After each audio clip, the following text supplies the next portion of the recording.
Okay, I'll do a different video in between next time.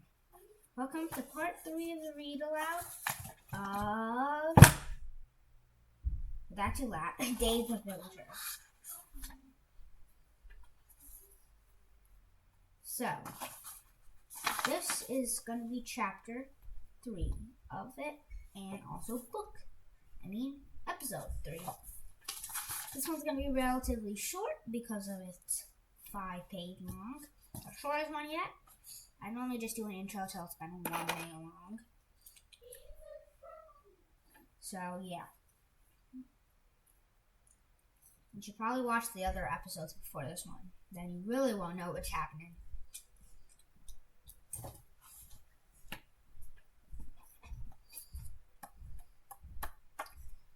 Maybe there'll be a new character in this one. I don't know.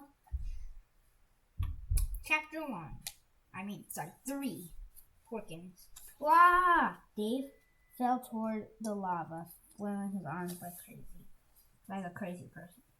He had closed his eyes, then landed on something hard. Is this heaven? He wondered. He opened his eyes and saw that he wasn't in heaven. He was lying on a tiny block of stone, which lay in the middle of a lava lake. For a moment, he was overjoyed at being alive. Then he realized that he was trapped. There was lava on every side and no way out. What was he going to do? He tried thinking what Steve would do. Steve liked to build things, kill things, and blow things up. He had no TNT, so blowing up was out of the question. There was nothing to kill, so maybe he could build his way out? Suddenly, his little stone platform lit up. He looked up and saw light shining down from the tiny square hole far above him. It was daytime again. I can build my way up, Dave yelled happily. He pulled out a tiny cobblestone block from his backpack, jumped and placed it below his feet, where it turned into a full-sized block. He did this again and again until he was standing on a tower far above the lava. He reached his backpack to grab more cobblestone, but accidentally dropped the bag. Its contents spilling out and falling into the lava of what? Thankfully, Dave had managed to keep hold of the bag, and his 2 books didn't fall out. Most of his blocks were gone. He had nowhere near enough to build up his way up to the surface. He was now in a worse predicament than before now, stuck on a tower in the middle of lava lake. Help! Dave yelled desperately. Someone help me! He sighed and sat down. He was all alone. There was no one to save him. We should have listened to his parents. And Steve. Villagers weren't meant to go on adventures. This had been a big mistake. Ahoy there! Dave jumped so much he nearly fell off his tower. He looked around to try and see the voice that came from. I say, down here. Dave looked down and saw a pig standing on the edge of the lava lake. Wait, he thought pigs can't stand, but this one was definitely standing on 2 legs. Hello there, said the standing pig. Hello? Need a hand? Asked the pig. Yes, please. The pig started throwing blocks of sand into the lava. Then sand soaked up the lava and sunk to the bottom of it. Soon the pigs had built a sand bridge all the way across the lava lake to Dave's tower. Dave dug his way down, destroying each of his tower until he was just above the lake. Then he jumped down onto the pig's sand bridge. This way, said the pig, leading Dave across the bridge to the side of the lake. When he got back to solid ground, Dave breathed a big sigh of relief. And if you're using the transcript, if it says sign again, Thank you, he said to the pig. I thought my bacon was cooked. No offense. Happy to help, said the pig. My name is Porkins. Dave, said Dave. Well met, Dave, said the pig. I don't want to be rude, said Dave, but I never met a pig who could talk before. That's because I'm not a pig, said the pig. I'm a pigman. Ah, okay, said Dave. He decided not to point out that he never heard of a pigman either. Would you like something to eat? Porkins asked. Yes, please, Dave said. I'd like some bacon. I mean anything. Any food would be great. Porkins led him down some torchlit tunnels until they reached an iron door set into a flat gray stone wall. A sign next to the door said Porkins' house. Porkins pulled the switch next to the door and it swung open. Dave followed him inside. Porkins' home was surprisingly cozy, with lots of pictures on the stone walls and wooden furniture.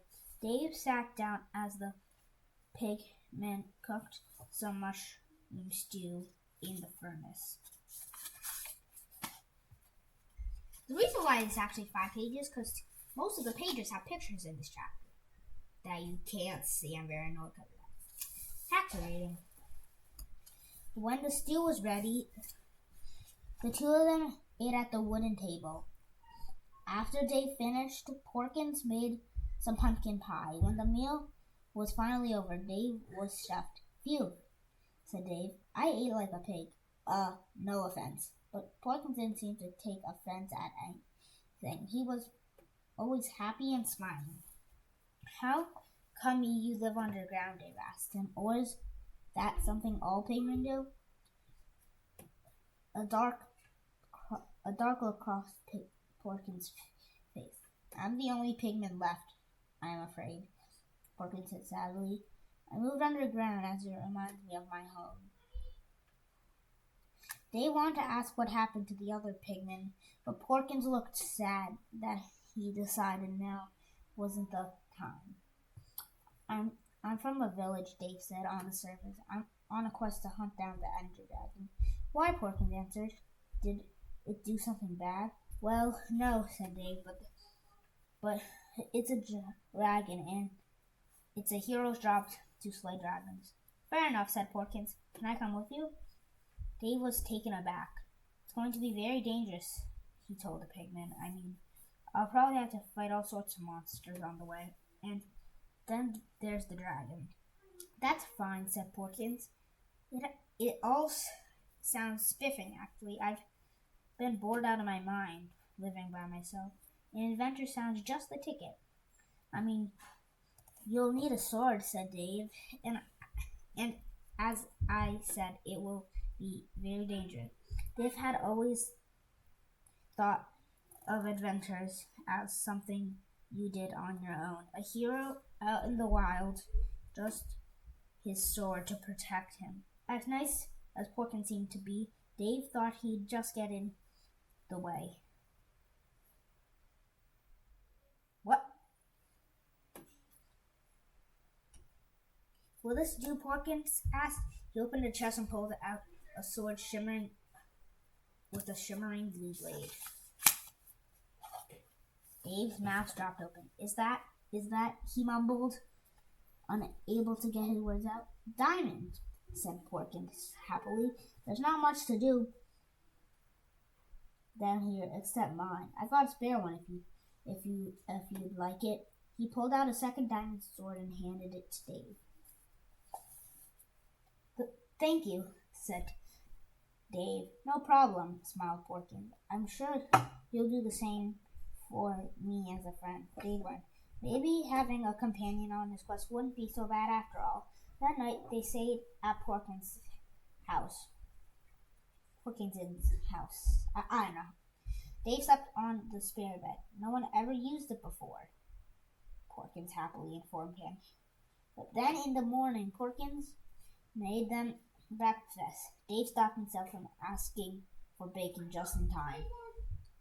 Porkins packed a rucksack Dave noticed that there were a lot of diamonds, coal, and other blocks in there. Then they set off on their journeys. I never knew just less